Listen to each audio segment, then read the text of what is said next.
Have you ever woken up with the feeling that something is missing, but you can't name what? That silent restlessness that persists even when everything seems to be in place. What if I told you that this emptiness is not an error in your existence, but the most important whisper you've ever received?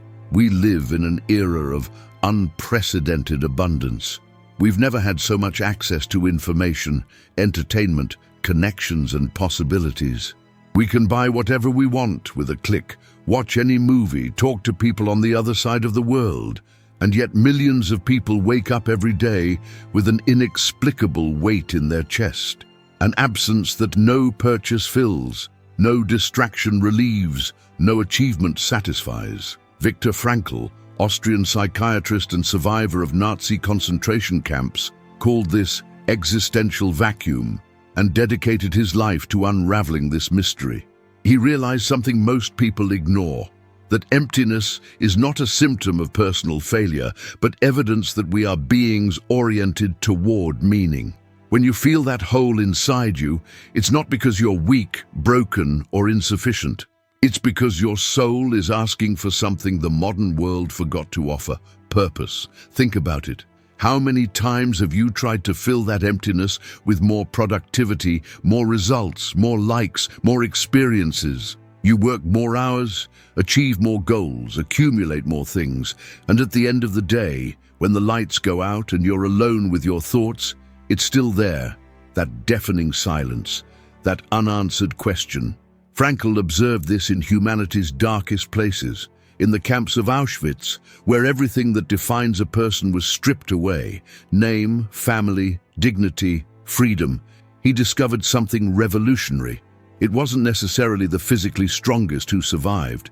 It was those who found a meaning to continue, a purpose that transcended suffering, someone who wanted to live to reunite with a child, another who had an unfinished book waiting to be written, a person who clung to the memory of a lost love as a reason to breathe one more day. What separated life from death was not just the body, but the answer to a simple and devastating question: why? Our generation faces a different but equally urgent crisis. We don't live under the threat of concentration camps, but under the tyranny of superficiality. We're bombarded by thousands of stimuli that promise instant happiness, but deliver only temporary distraction. Infinite scroll, endless notifications, pleasures that evaporate in seconds. And in the middle of this saturation of stimuli, we lose contact with what really matters. Frankl warned about this decades ago. He predicted that the greatest epidemic of the 21st century would not be physical, but spiritual. A vacuum of meaning masked by excess of everything. And here we are, proving he was right. But here's the part nobody tells you. This emptiness you feel is not your enemy. In fact, it's your greatest ally. Think of emptiness as an internal compass pointing to the true north of your existence. When you feel that restlessness, that dissatisfaction you can't explain, your consciousness is telling you you were born for something greater than this. The problem is, we were taught to silence that voice, to medicate it, distract it, suffocate it with work and entertainment. We were conditioned to interpret existential discomfort as personal failure, when in reality, it's the healthiest impulse you can have. It's your authentic being refusing to accept a half-lived life. Frankl discovered something profound about human nature. We don't seek pleasure, we seek meaning. Pleasure is a consequence, not a goal.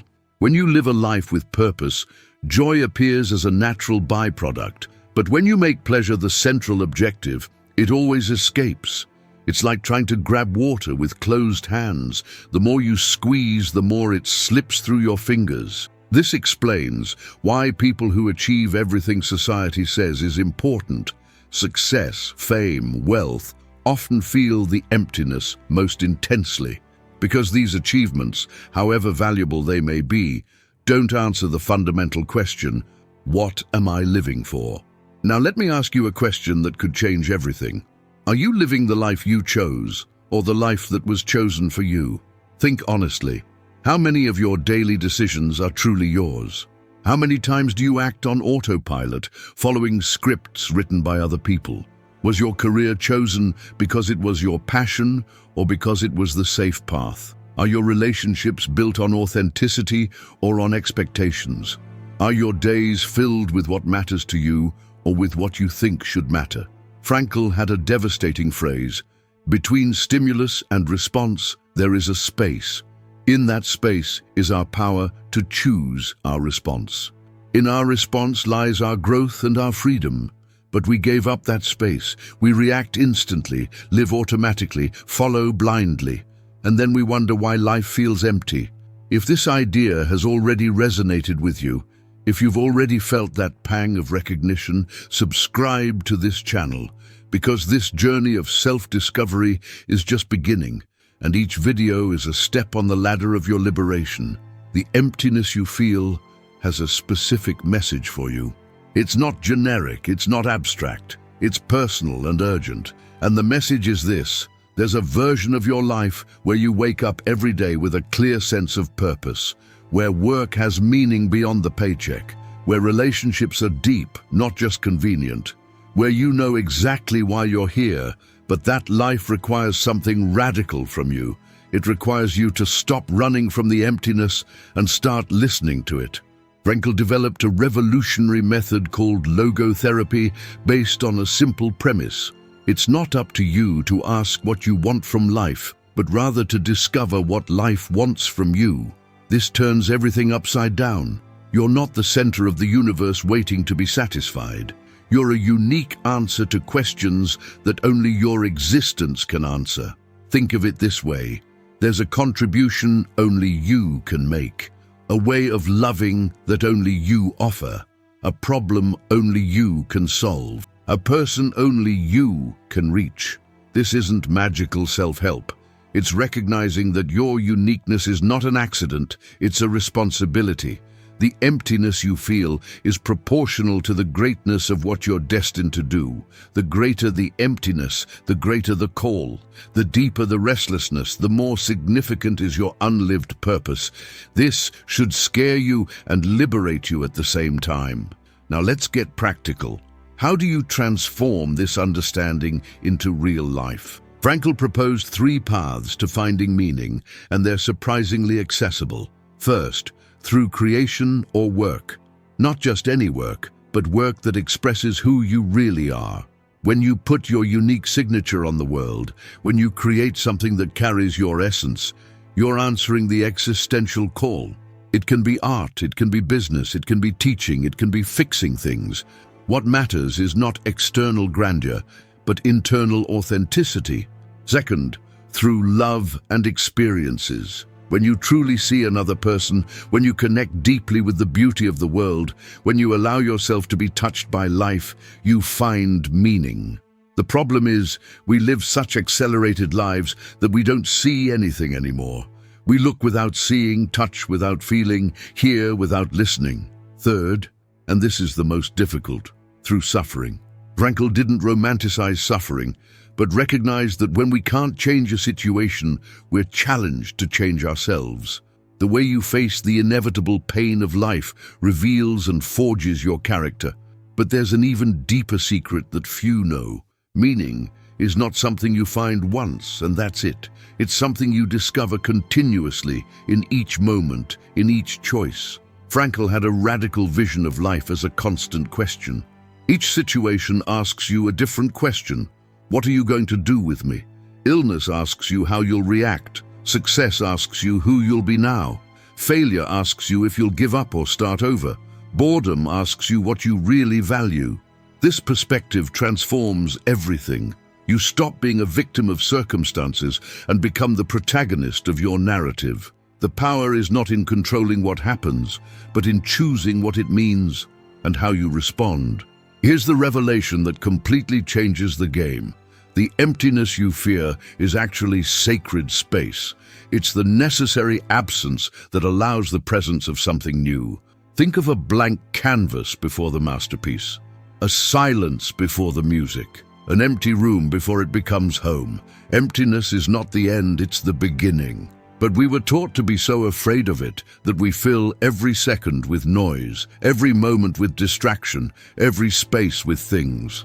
And in doing so, we block the only thing that could save us, the opportunity to hear our deepest calling. Frankl survived the hell of Auschwitz because he found meaning in absolute emptiness. If he could do that in the most devoid place of humanity, imagine what you can do with the emptiness you carry now. The inconvenient truth is this: you already know what your purpose is. Deep down, beneath layers of fear, expectation, and conditioning, you know. That thing you think about doing but never do. That conversation you need to have but postpone. That path that calls to you but seems impossible. That version of you that appears in your dreams but you dismiss as unrealistic. That's the answer. The emptiness is guiding you exactly there. Each discomfort is an arrow pointing to your true north, but you need to have the courage to follow. And here's the most beautiful part. When you finally embrace the emptiness instead of running from it, when you ask, "What is this trying to tell me?" instead of, "How do I make this stop?" something magical happens. The emptiness transforms. It doesn't disappear, but it changes in nature. It stops being a black hole that sucks your energy and becomes fertile space where possibilities are born. You realize it was never about filling the emptiness with external things. It was about allowing the emptiness to fill you with awareness, purpose, and presence. It was about becoming so complete in yourself that emptiness stops being a threat and becomes an ally. So, here's what I want you to take from this video. The discomfort you feel is not evidence that something is wrong with you. It's evidence that something is right. It's a sign that you're not satisfied with a superficial existence. It's proof that your soul hungers for meaning.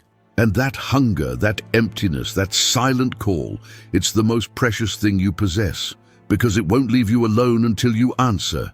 Until you stop living on autopilot and start living deliberately, until you transform your life from reaction to creation, from obligation to vocation, from survival to purpose. Viktor Frankl left us a powerful legacy, the understanding that even when everything is taken from us, one thing remains: the freedom to choose our attitude and find meaning.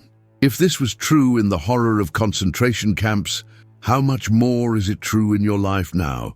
You have resources, time, opportunities that those people never had.